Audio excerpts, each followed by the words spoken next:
জীবনের শেষ প্রান্তে এসে কারো আশ্রয়স্থল হয় স্মৃতিভরা উঠোন, কারো সন্তানের কোল।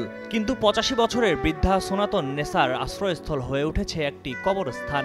জমি আছে, কাগজপত্রও আছে, কিন্তু সেই বসত ভিটায় ঠাঁই নেই ৮৫ বছর বয়সী বৃদ্ধার। এই হৃদয় বিদারক ঘটনা মেহেরপুর জেলার মুজিবনগর উপজেলার আনন্দবাস গ্রামের। সনাতন নেসা অভিযোগ করেন, পৈতৃক জমির একমাত্র উত্তরাধিকারী হয়েও বর্তমানে তিনি সেখানে বসবাস করতে পারছেন না। সনাতন নেসা জানান, বাবা আতর আলী মানবিক কারণে সোহরাব হোসেনের বাবাকে একটু জায়গা দিয়েছিলেন ঘর তোলার জন্য, কিন্তু এখন সেই সোহরাব আলী পুরো জমি দখল করেছেন। এর মধ্যে আর মারে রূপপানি দেখো বাঁশ কাঠ নিয়ে বললে একটুখানি জায়গা ওকে দাও, ও থাক, আসলে নেই পিলনে একটু থাক, তাও সে শোনেনি, বুঝলে, যাটা বারুন্দি মারতে গেল তা শোনেনি কোনো। আমার কাগজপত্র সব ঠিক, তা বলছে আপনারা একটু ওর কাগজটা একটু দেখে যাও, গিয়ে কী করবা, তখন তাদের বললে কী করবা না করবা আমি ওইটা বাপ বুঝিনি। সেই জন্যই তো আমার আবার মাথা খারাপ।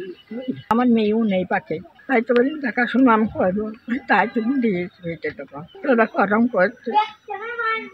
বাবা তোদের বাবার পাই ফের বলছে আমাকে তো উদ্ধার করে আমাকে নিয়ে যা, তোরা ঘর দেয় বাপ, তোদের বাবার পাই ফের বলছে বাপ। ওয়ালটন আবারও মিলিনিয়ার অফারে ওয়ালটন ফ্রিজ কিনে আপনিও হয়ে যেতে পারেন মিলিয়নিয়ার। মিলিনিয়ার ছড়াছড়ি দেশ জুড়ে, এটা শুধু ওয়ালটনই পারে।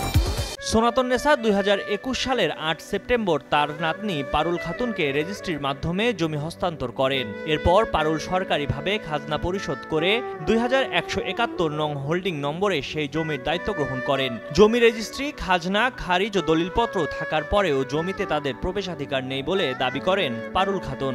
আমার দাদির জমি আমাকে দিয়েছে, তারপরে ওই যে সৈরাব আছে না, ওই সৈরাব জোর করে নিয়েছে জমিটা, নেওয়ার পর আমার দাদিকে বাড়ি থেকে ওরা তাড়ি দিয়েছে। ৪০ বছর, ১২ বছর নয়, ৪০ বছর বাইরে করে দিয়েছে বাড়ি থেকে। তারপরেও দাদি ওখানে কোনো জায়গা পায়নি, এই যে কবরে আছে লোকের জায়গার ওপরে। আমার খারিজ খাজনা কাগজপত্র সব আমি ওকে করে নিয়েছি, তাহলে তার কাগজপত্র হলে সে নেবে, সমস্যা নেই, কিন্তু কাগজপত্র সে বের করে না। তারপরেও সে আমার নামে মামলা, আমার দাদির নামে, মুরব্বী ওই ৯০ বছর মানুষের নামে ফের মামলা, আমাদের জমি থেকেই সে আমাদের নামে মামলা করেছে।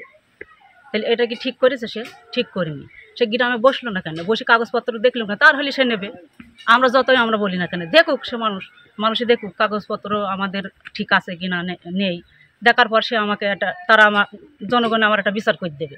ভুক্তভোগীদের ভাষায় এই দখলদারিত্বের কারণে সনাতন নেসা এখন নিজের শেষ বয়সে আশ্রয় নিয়েছেন গ্রামের এক কবরস্থানের পাশ ঘেঁষে থাকা একটি ছোট্ট ঝুপড়িতে। মাথার উপর টিনের চাল, চারপাশে উন্মুক্ত প্রাকৃতিক পরিবেশ, এটুকুই এখন তার ঘর। এদিকে অভিযুক্ত ব্যক্তি সোহরাব হোসেন, যিনি স্থানীয়ভাবে খোকা নামে পরিচিত, তার সাথে একাধিকবার যোগাযোগ করার চেষ্টা করা হলেও তিনি বা তার পরিবারের কেউ কোনো মন্তব্য করতে রাজি হননি। এমনকি জমি দখলের পক্ষে কোনো কাগজপত্রও তারা দেখাতে পারেননি।